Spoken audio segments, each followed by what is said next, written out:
మహాశివరాత్రి అంటే చాలా మంది ఏమంటారు, ఇది శివుడి పెళ్లి రోజు అంటారు. కానీ నిజం చెప్పాలంటే అది సగం మాత్రమే. ఈ రాత్రి కేవలం పెళ్లి వెలుగు కాదు, ప్రపంచం మొత్తం నాశనమవమైన ఒక భయంకరమైన రాత్రికి ఇది సాక్ష్యం. ఒకే రాత్రిలో 3 పెద్ద సంఘటనలు జరిగాయి. ఒకవైపు పెళ్లి దీపాలు వెలిగాయి, మరోవైపు మరణం తీసుకొచ్చే విషయం బయటకు వచ్చింది, ఇంకోవైపు బ్రహ్మ విష్ణువుల గర్వాన్ని కాల్చేసిన అగ్ని నిలిచింది. ఇప్పుడు కథలోకి వెళ్దాం. ఒకసారి బ్రహ్మ విష్ణువుల మధ్య గొడవ మొదలైంది. నేనే గొప్ప, లేదు నేనే గొప్ప అని ఇద్దరూ వాదించారు. వారి అహంకారం ప్రపంచ సమతుల్యతను చెడగొట్టడం మొదలైంది. అప్పుడే ఒక్కసారిగా వారి మధ్యలో ఒక భారీ అగ్నిస్తంభం ప్రత్యక్షమైంది. ఆ అగ్నిస్తంభానికి మొదలు లేదు, చివర లేదు. ఆ అగ్ని నుంచి ఒక గంభీరమైన స్వరం వినిపించింది. ఎవరు నా ఆజ్ఞను కనుగొంటారు వారే గొప్ప.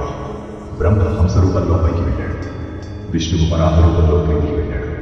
1000 సంవత్సరాలు గడిచాయి. విష్ణువుకు ఆ చివర దొరకలేదు. ఆయన ఓటమిని అంగీకరించాడు. కానీ బ్రహ్మ వచ్చి అబద్ధం చెప్పాడు. నేను చివర చూశానంది. అప్పుడు ఆ అగ్నిలో నుంచి కాలభైరవుడు ప్రత్యక్షమయ్యాడు. అబద్ధం చెప్పిన బ్రహ్మ తలని శిక్షగా నరికేశాడు. అహంకారం చిత్రమైంది. ఎందుకంటే ఆ అగ్ని రూపంలో ఉన్నది స్వయంగా శివుడే. ఆయన అగ్ని రూపంలో చాలా వేడిగా ఉన్నాడు. ఆ వేడిని చల్లబరచడానికి దేవతలు నీళ్లు పాలు పోశారు. అక్కడి నుంచే రుద్రాభిషేకం ప్రారంభమైంది. కానీ కథ ఇక్కడితో ఆగదు. ఒకసారి దేవతలు బలహీనంగా అయ్యారు. శక్తి కోసం సముద్రమథనం చేశారు. అందరూ అమృతం వస్తుందని ఆశించారు. కానీ బయటకు వచ్చినది హాలాహల విషం. ఆ విషం వల్ల ప్రపంచం మొత్తం కాలిపోతుంది. అప్పుడు మళ్ళీ శివుడే గుర్తుకొచ్చాడు. ప్రపంచాన్ని కాపాడడానికి ఆ మరిగే విషాన్ని తాగేశాడు. కానీ దాన్ని కడుపులోకి వెళ్ళనివ్వలేదు, గొంతులోనే ఆపేశాడు. అందుకే ఆయనకు నీలకంఠుడు అనే పేరు వచ్చింది. విషం వేడి వల్ల శివుడి శరీరం మండిపోయింది. ఆ మంటను తగ్గించడానికి దేవతలు రాత్రంతా నీళ్లు పాలు సమర్పించారు. ఆయనకు నిద్ర పట్టలేదు. అందుకే దేవతలు రాత్రంతా జాగరణ చేసి భజనలు చేశారు.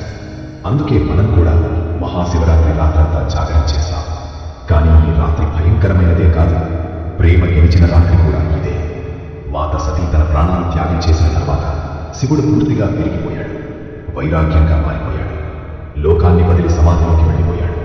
తర్వాత సతీదేవి పార్వతిగా పుట్టింది. శివుణ్ణి తిరిగి పొందడానికి 1000 సంవత్సరాలు కఠిన తపస్సు చేసింది. చివరకు భోలేనాథుడు కరిగిపోయాడు. ఈ మహాశివరాత్రి రాత్రి ఆ వైరాగి మళ్ళీ వరుడయ్యాడు. శివశక్తులు ఒక్కటయ్యాయి. కాబట్టి ఈ ఫిబ్రవరి 16న మీరు శివుడికి నీళ్లు పోసేటప్పుడు గుర్తుంచుకోండి, మీరు ఆ అగ్నిని చల్లబరుస్తున్నారు. ఆ విషపు బాధను తగ్గిస్తారు.